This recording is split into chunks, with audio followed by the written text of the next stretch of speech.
Hidangan bertabur emas jadi tren dan diburu pecinta kuliner. Meski tidak mengandung nutrisi bagi tubuh, edible gold menyuguhkan sensasi yang unik berbalut kemewahan. Koresponden Roni Satria mengajak Anda menjajal hidangan berlapis emas 24 karat di salah satu restoran di Jakarta Selatan.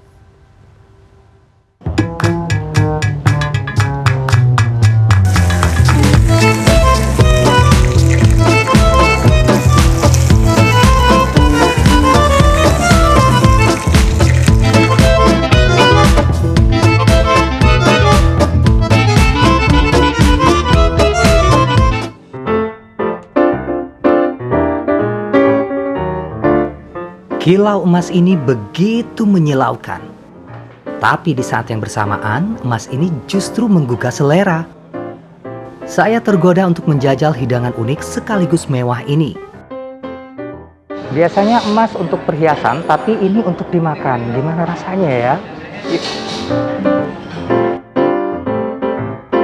Banyak yang beranggapan hidangan bertabur emas ini terbuat dari bahan makanan menyerupai emas atau artifisial saja. Faktanya, ini merupakan emas murni 24 karat yang dikenal dengan sebutan edible gold. Edible gold merupakan jenis emas yang lazim ditambahkan ke dalam makanan. Jadi berbeda dengan emas untuk perhiasan. Bentuknya berbagai macam. Ada yang berupa flakes atau bubuk, dust atau pecahan-pecahan, dan leaf atau lembaran. Edible gold memiliki sifat inert atau tidak diurai ketika masuk ke dalam tubuh. Ia hanya berperan sebagai food additive atau imbuhan pangan dengan kode E175. European EFS aja, European Food Society, dia juga mengklaim kalau lembaran itu memang mesti bagus. Jadi dia mesti 24 karat, 92% emasnya murni. Karena kalau semakin rendah karatnya, efeknya pasti ada di tubuh. Kenapa kita harus benar-benar karatnya seperti sejumlah itu? Karena supaya dia memang tidak tercerna atau tidak terserap dari saluran cerna bagian atas, lambungnya gaster, hingga ke saluran cerna bagian bawah di kolon. Jadi dia memang jalan aja seperti itu.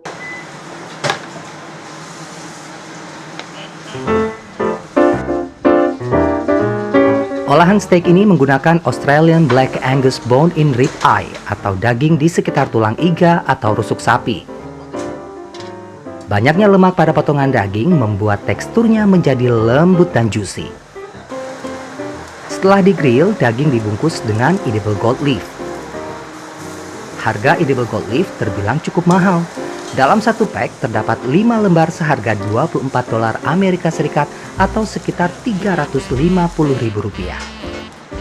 Untuk menutupi 500 gram daging, setidaknya dibutuhkan 8 hingga 10 lembar. Loh, ini apa ya? Lebih kayak sedikit kayak sensitif gitu aja sih. Sensitif? Lebih ke. Oh. Jadi nggak bisa yang, karena kalau kita sentuh aja tuh dia bakalan pecah. Oke. Jadi berarti kayak tantangannya justru harus memastikan bahwa lembaran ini benar-benar menutupi permukaan si daging itu, iya. Situ. Perlu kehati-hatian agar seluruh permukaan daging tertutup sempurna. Ya. Ini sudah selesai ya? Udah. Tidak terlalu lama padahal sebenarnya. Kalau dipikir ya 2-4 menit lah palingan kalau buat nge-cover si gold leaf ini. Yang menarik, steak disajikan dalam bentuk utuh, kemudian dipotong langsung di depan pengunjung. Ya, dateng. Ini seperti emas batangan. Kalau dilihat sekilas seperti emas batangan, tapi kalau dilihat ternyata ini adalah daging. Chef, ini berarti akan dipotong terlebih dahulu ya? Kita bakalan slice ini ya. Boleh. Kita slice sekarang ya. Betul. Ini berapa senti harus kalau untuk memotongnya? Ya kisaran kayak 3-4 sentian lah. Koki lalu menyiram saus mentega panas di atas steak, membuat lembaran emas semakin menempel dan berkilau di permukaan daging. Chef, nah ini yang jadi edible gold leaf-nya itu ya? Iya, benar banget. Kecil. Saya mau makan emas. Jadi nanti bisa-bisa jadi bikin glowing kulit nggak sih? Glowingnya ke gigi malah kayaknya. Gigi glowing. Saya mendapati satu hal yang cukup menggelitik. Chef, ini Kayak tinggal shop. Ini kenapa harus dengan pisau yang segede ini? Segolok ini ya. Segolok ini yang harus kita gunakan gitu. Ya lebih ke apa ya? Jauh lebih tajam yang pertama Oke. kan. Nah, karena yang kita potong daging, walaupun daging yang kita punya lebih ke apa ya? Grade-nya lumayan bagus lah ya. Sama yang kedua lebih ke branding sih. Secara look juga orang kayaknya seru ya, pakai golok gitu mau Bener makan daging emas pakai golok gitu ya kan. Presentasi daging berlapis emas 24 karat benar-benar mengusung konsep pengalaman romantis.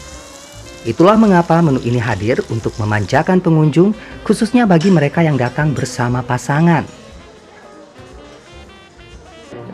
Mengapa sih Pak memilih menu yang ada emasnya?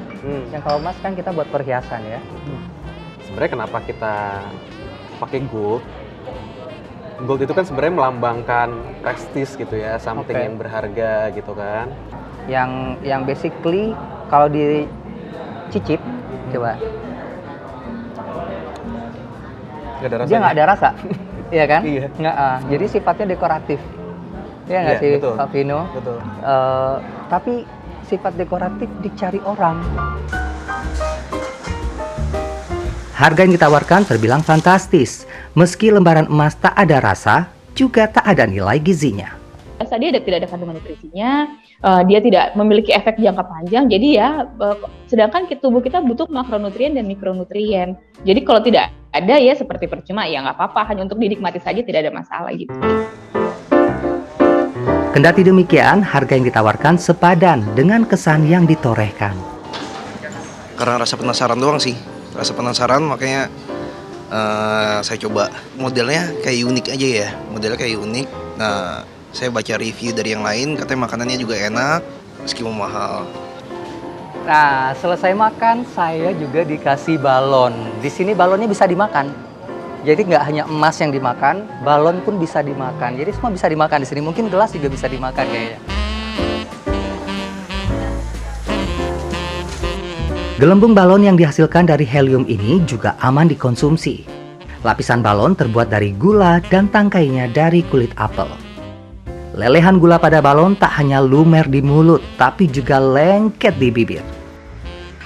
Menyantap bahan makanan yang tidak lazim, kini semakin diburu penikmat kuliner unik. Tak sekadar merasakan sensasi, tapi juga mengejar eksistensi. Roni Satria, Septiadi Pradana, Jakarta.